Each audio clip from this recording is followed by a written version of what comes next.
Hopefully it's starting, and welcome to another version of Brooklyn Brotoss This is Speed Kills. and Premium DLX, and we are about to show you guys how to play as Terran. Waiting for this to load up right now. Yeah, we were just in the general chat. Some interesting things were spoken about a bunch of different people in there. But anyway, what I've learned is that you can't let loss at the time, unquote, prevent you from picking up chicks. So anyway, here we go. We got your. Ooh, let me go ahead and turn that down a little bit. So what we got here is your basic your SCVs. Those are your workers, your command center. I don't know how much of a noob we're going to be talking to here, but we're going to try to go with the basics, basic builds. Basic unit compositions, different ways that you can go with your tech tree and stuff. And as per our favor, we usually do 2v2 matches. So we're gonna try to keep this in accordance with that. 2 Terran players playing. Well, I'm a complete noob, so I'm not that great with Terran, but we'll see how it goes. I will be defending here while Premium DLX drop some knowledge on you guys. Yeah. Now, the first thing we're going to note is that, as you can see, both me and Speed are building our supply depots down by the ramp. Now, this is a technique called, building a wall. It's a walling. And what you want to do, the basic purpose of this is to prevent smaller units, earlier Tier 1 units, from coming into your base. Say, a group of Zerglings, Zealots, Stalkers with that blink. It's just it allows for a wall so that units cannot pass through. And this is a technique that is pretty much only for Terran. I mean, Protoss does it a little bit differently, but Terran is the only race that can completely wall off because they have they have the supply depots that can be dropped, as you see there. Yeah. So this is definitely something that almost all Terran builds, you're going to want to do this, unless you're doing a proxy build, in which case you're going to be building somewhere other than your main base. But you're still going to want to have, eventually you're going to want to construct a wall, because if your proxy does fail, you're going to want to have something to prevent other, oncoming units from coming in. So the first, obviously the first production building we're going to make is our barracks. And you're gonna make all of your Tier 1 units from your barracks, that's gonna include your Marines. It's gonna have your Marauders with the Tech Lab. You're gonna have Reapers with the Tech Lab as well, and then you're gonna have the Ghosts with the addition of a Ghost Academy, which can be built after. Well, you can build it right now, but once you really want to put down a factory beforehand. Now, if you'll notice, my resource collection is gonna be stacking up a lot here because I'm going to be talking and playing at the same time, so don't worry about that.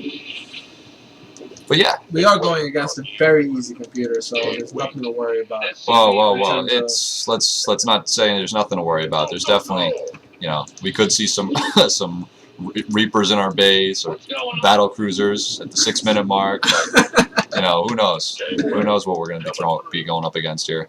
But so what a typical Terran player will it depends on what build you're going to go with. Now, you can go with a 3 racks, 4 racks, which is a barracks, 3 racks. Look at that, supply blocked, excellent. So that's just one of the builds that you can go down. Now, once you put down your barracks, this is going to open up construction of the more advanced buildings, such as the factory. Their starport is going to be able to build after the factory. We could build a Ghost Academy now, but we'll talk about those units a little later on. But for right now, we're just gonna build the basic things that we need here. And that's barracks, supply depots, etc. Now with the barracks, you have 2 things that you could put onto them. You could put the Tech Lab, which allows you to build the more advanced Marauders, Reapers, and Ghosts. or you can put the reactor. Now with this barracks right here, we're gonna put the tech lab. And then this is gonna open up the more advanced units. Actually, just to show you guys what's going on here, I'm gonna move my other barracks over here, and try not to. This right here is a factory. As you can see, Speed Kills has already put one down. He's got his tech lab. Now he's researching the siege tech, which will allow siege tanks, which that's a unit we're going to see in just a moment. He's building one now. It's going to allow them to go into siege mode, which makes them immobile, but they do a large amount of splash area effect damage, as well as single target damage. So now, as you can see, I have my tech lab. Now I could make Marauders. The tech lab also has a number of research that you always want to look into. Stimpack being possibly the most important upgrade for the Terran players. Especially if you're going with a bio ball. What do you think? I think so. I mean, Stimpack is very, very useful. It like increases the speed of your Marines by I forget how much, but for 10 seconds with the loss of 10 health, which can be made up for through the combat shield. I think those two go hand in hand. Also, the Marauder slow is very important also for stalkers. Yeah. Now, as you can see, both of my add-ons are complete. We have the tech lab, we have the reactor, and the reactor allows 2 units to be produced at the same time. Now, if you could go over to my factory real quick, I want to show you guys a quick Terran strategy. Is switching the barracks with the factory to get the tech lab on the barracks instead.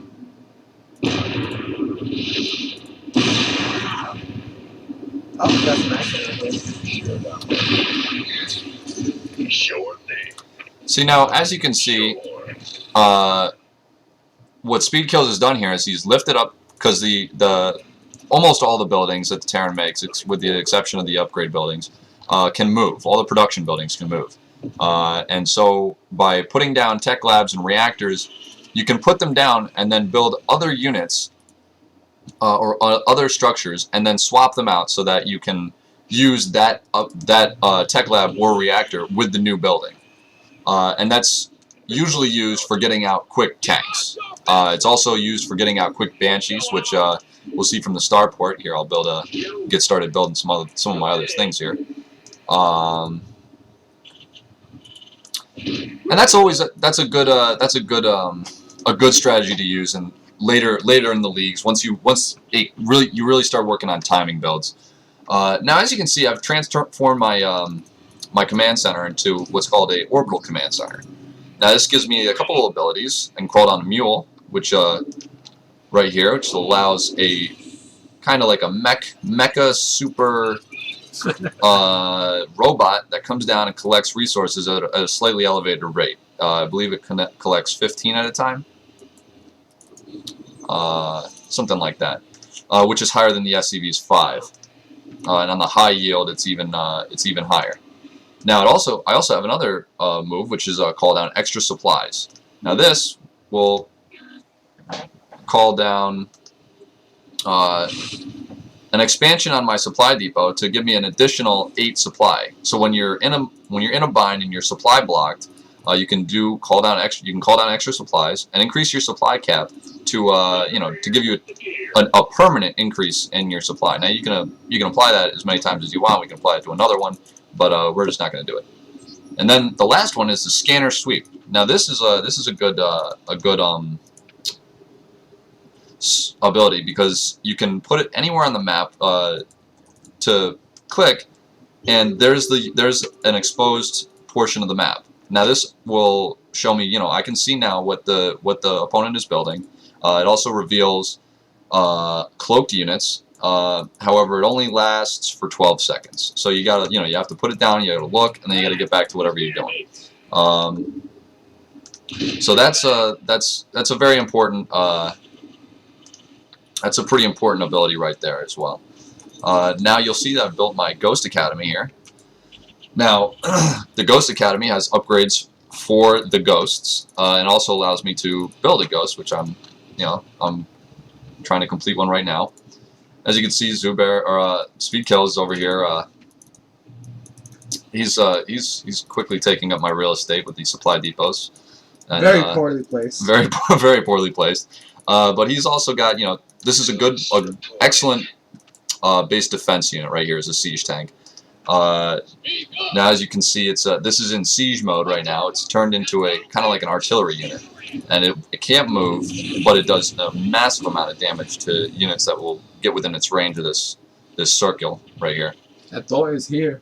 And there we have a tier 3 unit. It's called the Thor. And this is the strongest Terran ground unit. Can attack both air and ground. It's also got an ability, which I don't know if he's researched yet. It's a 250 millimeter cannon upgrade. I mean, at this point of the game, I mean, with a very easy computer, it's not really worth researching. But definitely, I mean, you don't really see it in league games much, but it's definitely a good ability to have if you have the extra resources. It is. It is a very. It's a depending on what units you're going up against. Now, Thor is a pretty good all-around unit for taking just about any other army composition. Now, as you can see, my Ghost is actually has been completed. And you can see him right here. Pretty cool unit. Looks like a little. Reminds me of Red Faction for some reason. If anybody's ever played that game. Or maybe Borderlands. He really reminds me of Borderlands. Borderlands 2 is coming out soon, and that's going to be pretty tight. But yeah, this unit can actually he has a couple of abilities himself. You get the sniper rounds, which is like you have to target a unit, and it'll do an additional 25 damage, an additional 50 damage versus psionic. Units such as a High Templar or something like that. It also has a oh, and that one just completed. It also has EMP rounds, which they'll do 100 damage to shields and energy of all units in the targeted area. So it's kind of like a grenade, as you can see. It's got a little radius, kind of like the scan I used a minute ago. But you know, this will just do damage to units that have shields. It's very good against Protoss units. Even better against units with a high energy bar, such as the Ghost itself. And it also has an ability to cloak, go invisible. So the only way to see my unit right now is which must be researched, by the way. That must be researched at the Ghost Academy. And the only way to see me is with a detector right now. So I can pretty freely travel around the map unless these players have some sort of detection. Now, the last move of the Ghost is to call down a nuclear strike. That does 200 or 300 or 500 damage versus structures, and it does a lot of damage. It takes 20 seconds to call down, but it's an excellent it's an excellent move to use against somebody who doesn't have detection. Here I'll give you an example right now. These units right here, they don't know what's happening. It takes 20 seconds to call down, so it's a little bit of a lengthy process, and it's very difficult to use against units that are moving. However, but if it does hit, it's a pretty sure bet that everything's going to be decimated. There's a few basic things that we forgot to mention. Sorry about that. To fully saturate your mineral line, you can have three SCVs per mineral patch. So this is that's one mineral patch, and you usually have 8 of them. To know the map is very important because some of them have less. But so if we have 8, 24 would be fully saturated. So you would need 24 SCVs to be fully saturated. Also, the gas works the same way. You can have 3 per gas per refineries.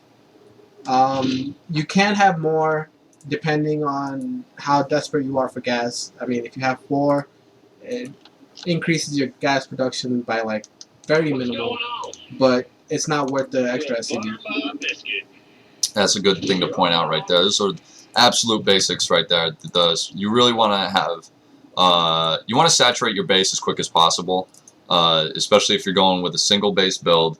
or if you're going for an early expansion such as speed kills here, and you can see that there's the base is fully saturated. You really want to get that as quick as possible, and that'll really maximize the income that you get. So I'm just finishing up my starport here, so we can start talking about the units that are produced there. I don't think we built a Helion yet. Let me build one of these. But as you can see, the Terran strategy is pretty straightforward. I mean, you have the 3 buildings, which are your main construction or production units. You have your barracks, your factory, and your starport, which I have all right here. That one's up in the corner. And each one of these, you can put the tech lab or the reactor on. As you can see, my Helion just was completed. Helion is the basic unit out of the. It's pretty much I want to say a tier 1 unit out of a factory. It's a very fast unit. Has a flamethrower that attack like that, which is really good for killing Zerglings. This thing just demolishes Zerglings unless the player is actually very good and is able to get a surround on you. But in most cases, you're able to outrun them, line them up, and then stop and fire backwards. It does a lot of damage real quick. Now here you can see I'm going to use the. I just put down my first expansion. I'm going to use, before I get any SCVs here, I'm able to just use the mule ability, wipe out some of that energy I had on my main base, and be able to really get this base going. What's going on? Now with the starport, we have we have quite a bit of units that can be built at the starport. Now these are all definitely tier 2 units to tier 3 being the battlecruiser. And you have the tech lab again and the reactor. We're going to go with the tech lab so we can see the upgrades that can be purchased from it, as well as the units that can be built using it. This right here is our engineering bay. Now at the engineering bay, this allows us to build upgrades for all units produced at the barracks. So you have your we'll have our Marines, Marauders, as well as the Ghosts. And they will be upgraded from this, as well as buildings. Actually, we have 3 upgrades which are used to upgrade buildings. We have the structure armor, which just increases the armor by 2. It's a good. This is a good upgrade to have if to increase the strength of your walls. If you have bunkers that you're throwing down, the bunkers will benefit from this. Your command centers will benefit from this. Just giving a little bit more longevity, giving you more time to get units there if a unit is if a building is under duress. Second, we have the Neo Steel frame, which increases the cargo space of bunkers by 2. So you're able to put more units into the bunkers, which actually does allows you to produce more damage from the bunker, making it a more formidable outpost for defense. And finally, we have the +1 range for auto turrets, missile turrets, planetary fortress, and point defense drones. Now, the planetary fortress, I haven't made one of those yet. I'm making one right now over here. And that will benefit you because you'll be able to hit units from farther away. So you'll hopefully outrange units that would otherwise be able to attack you from outside of your range. Kind of balancing the odds. Now you can see I got both of the 1-1 upgrades going on right now. And these will actually make model changes on these units. And I got them all lined up here, so we'll see what those look like in just a moment. And speed kills, how important is it to get the upgrades? Well, I mean, it depends on how the match is going. I mean, you definitely, as Terran, you definitely want to get the upgrades early, because it is available to you fairly early in the game just by getting an engineering bay. It's definitely well, I'm getting attacked here. There's definitely an advantage that Terrans usually take advantage of in the early game. Usually as Protoss and Zerg, you'd like to wait a little longer, but Terran definitely with the cheap Marines and the extra minerals that they have laying around, and possibly gas if they're not getting too many Marauders. It's definitely an advantage that you want to take advantage of in the early game. Yeah. And if you're planning on going mech, I'm sorry to cut you off, but if you're planning on going mech, you're also going to need upgrades for the mech and your starport unit. So you want to get your ground unit upgrades as soon as possible, especially if you're playing at one with any kind of bio ball, and then into siege tanks or whatnot. So definitely want to get those upgrades. So as you can see, I've built these two other buildings here. These are both get those SCVs out of the way. Medevac. So this, we have our armory and we have our fusion core. Now the armory is exactly what Speed Kills was talking about. This is where you purchase upgrades for all mech units as well as all starport units. So these are now these are definitely a necessity, especially when you start looking at extra resources. When you start talking about, you know, having more resources around than you can spend on your production, this is a good way to even it out. It's also a good way to keep your you know, your units up to par with the units that you're facing. So this is just something that, you know, it's pretty much a necessity in any game, any kind of build you're going to go with. You always want to have upgrades, whether it be for your bio units, your mech units, or your starport units. So you know, we can just click them all, get them all done. And if you want to increase your production, as you can see with the engineering bay, I built 2 of them. Now there's no law against building 2 research facilities. This is a great thing to do. Increases the speed of the research that you're going to get done. You can get more done. You could build up to 5 of these and just get them all done at once. I wouldn't recommend it, but you know, there's no reason why you couldn't. Now the fusion core allows me to build battle cruisers, which I'm going to produce one right now, so you'll be able to see what those look like. And that outside of that, we have 2 upgrades for the battle cruisers. And we have the Yamato cannon, which is pretty. It's a very strong cannon. It's got 1 shot. It takes a little bit to shoot it to actually get it off, but yeah, to get it off. But it takes a little bit to get the round off, but it does a devastating amount of damage. Can 1-shot a number of units, and it's a good thing to have if you're going to go with a battle cruiser build. As well, the Behemoth reactor, which allows the starting energy of battle cruisers to increase by 25. Now this will allow you to use your Yamato cannon much sooner than you would otherwise if you hadn't researched that. I'm sorry.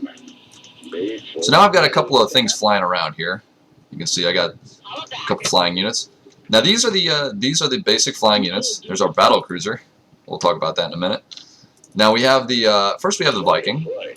Now the Viking has 2 modes. It's got assault mode and it's got fighter mode. Now this is assault mode. Turns into a little bit of a robot, can run around, attacks ground units, and then we have fighter mode, which allows it to shoot and be an excellent anti-air unit. It's pretty much like a jet. Shoots rockets, machine guns, awesome.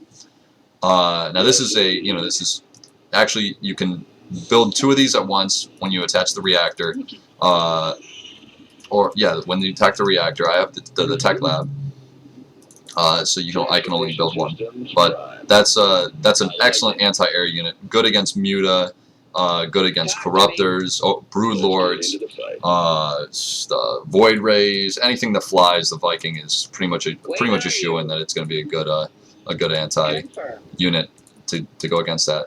Now, next we have the Medevac, which has 1 static ability. It can heal other bio units. So if anybody is hurt, like if we have these 2 Marines come over here, let's do this is a test, so they got to do what I say. So as you can see, he's healing the wounded unit, and it allows for, you know, they can heal for quite a long time before they go out of energy, and they have 200 energy. It takes it takes 3 life per 1 energy, so you can heal this guy for a long time. Now this is a great unit to have, you know, to back up a bio you know, army that you may have, and also you can load units into it. and deploy them, allowing for drops in the other player's base, easy transportation across the map, and it's just an overall good unit to have if you're going to go with any sort of bio army. This is going to really help you out. Light flights here. Upgrade it's also important to note that it does not work against mech units. Like anything that comes out of the factory, it will not be able to heal. Now what? But SCVs can. SCVs can heal any kind of mech unit. If you pan over to my units in the middle here, I'll show you by. So this store is hurt, and I'm gonna send the SCV over to heal it.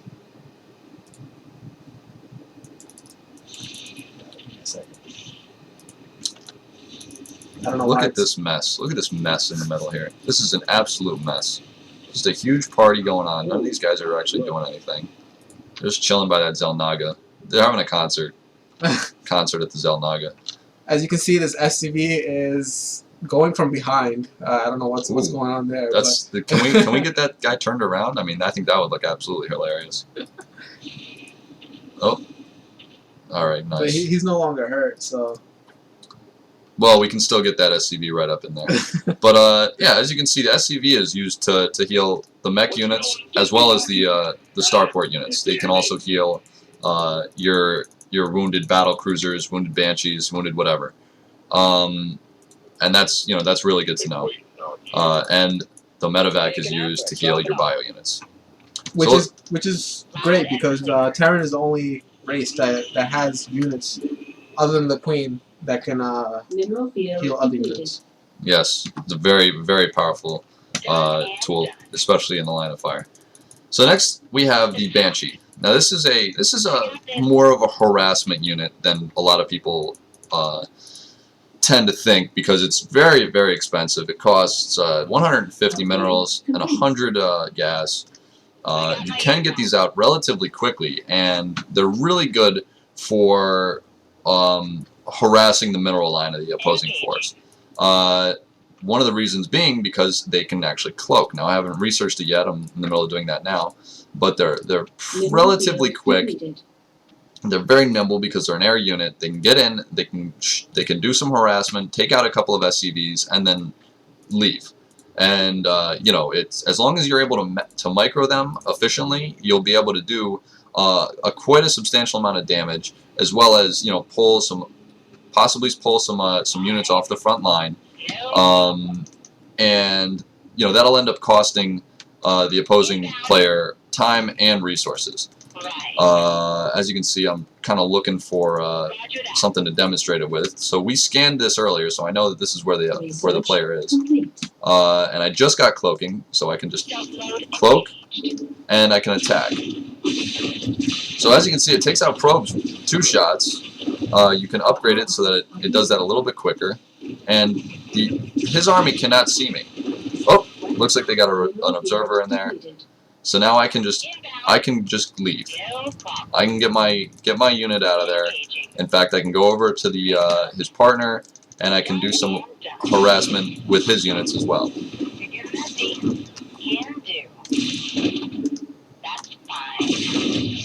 And there you go.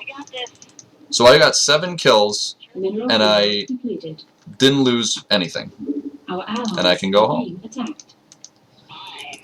So that's what the Banshee is typically used for. Now the last unit we have is the Raven. That's a pretty awesome looking unit, I gotta say. It's one that I don't use that much, and I definitely probably should. It's got a couple of abilities. Put down an auto turret. That's a turret that has 150 health and lasts for 180 seconds. And that's overpowered. That's just ridiculous. Just saying it makes me feel like that's just ridiculous. Now you can move, you can have units come and approach it, and the auto turret does actually a substantial amount of damage too. Let's see, I can attack my own Raven though with it for some reason. Oh, stop, bastard! I'm gonna kill it. But yeah, this is it only costs 50 energy, and it's like putting down a unit. that is free and lasts for 3 minutes and does actually a lot of damage. I've seen these used, and they just you can put that in a mineral line, and it'll do some work before it dies. Now the next move that it has is the point defense drone. Now this will shoot down enemy missiles that will come at it. Let's see if I can find my Viking again somewhere around here. Yeah, right. I think it'll work. Oh, maybe not. All right. So anyway, the point defense drone shoots down enemy missiles that are incoming towards if you have an army, and it's a good thing to use if you have a Raven in a bunch of Vikings and you're about to turn them all into assault mode. Then it would be a good thing to put them up and reduce the damage from missile turrets or other units that are attacking it. The last ability is called the Seeker Missile, which has to be researched at the tech lab, and that will allow for a missile which does 100 area damage in an area about the size of these units right here. And as you can see, my turret is still up. Ridiculous. And that'll end up doing a considerable amount of damage to any unit that gets clumped up. Now, if you look at the way the Mutalisks move across the map, it's one Seeker missile is enough to kill an entire army of Mutalisks if it's placed and timed correctly, and it homes in on its opponents. Now, you can escape from it if you have a quick enough unit, but it's very difficult. It involves a lot of micro, and you have to be paying attention. So that's what makes the Raven a very, very powerful unit. You have to be educated on its abilities, and that's pretty much it. And the last unit that comes out of the starport is, let's find it, the battlecruiser. And there it is, slow-moving behemoth of the air. Does a lot of damage. Does a lot of damage. You can research those two things to upgrade it. I talked about those before. Also, the research that you can do at the armory does affect it. And this is pretty much your go-to tier 3 unit for the air, whereas the Thor was the go-to unit for the ground. And honestly, the battlecruiser, if used correctly, they just demolish any other unit. I mean, if you don't believe me, look up this video. I think it's 100 battlecruisers against 100 carriers, which are both tier 3 units, and there's like a bunch of battlecruisers left over after the battle, and there's absolutely no carriers left. So it's a very powerful unit. Definitely should be used in late game if minerals allow for it. But yeah, I mean, we can't stress how powerful this unit is, especially with Terran, because don't kill my tangent. Check that out. Amazing. Absolutely amazing. But it definitely should be used in the late game, just because the Terran doesn't have a lot of options for the late game. And the Terran is great for early game and the mid game, and right now they're really suffering in tournaments during that late game. And it's definitely a unit that can help out in that late game situation. So anyway, that's just about everything we could tell you about the Terran. The next best thing would be to take a look at builds, specific builds that the Terran can do that would really increase the player. So why don't we just take one last look at what's going on down here? And this is the Terran. I mean, they're a great race. If you're new to the game, you want to get the hang of it. Playing the game, the dynamics, the basics. They're an all-around good race. You have to pay attention to the macro game almost as much as the micro,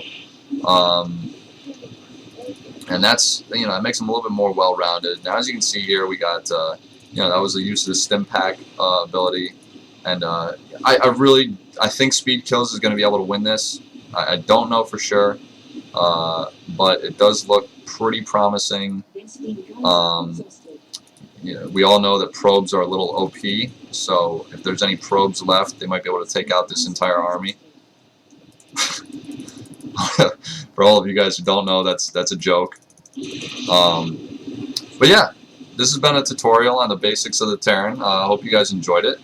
And we will see you guys next time on the Brooklyn Bro Toss. Check out that synchronized dancing. Absolutely beautiful. Just beautiful. So anyway, my name is Premium DLX. This is Speed Kills. And we will. Sorry about that. He's having a little too much fun. He's having a little too much fun with these Thor and the Marines. And we'll see you guys next time.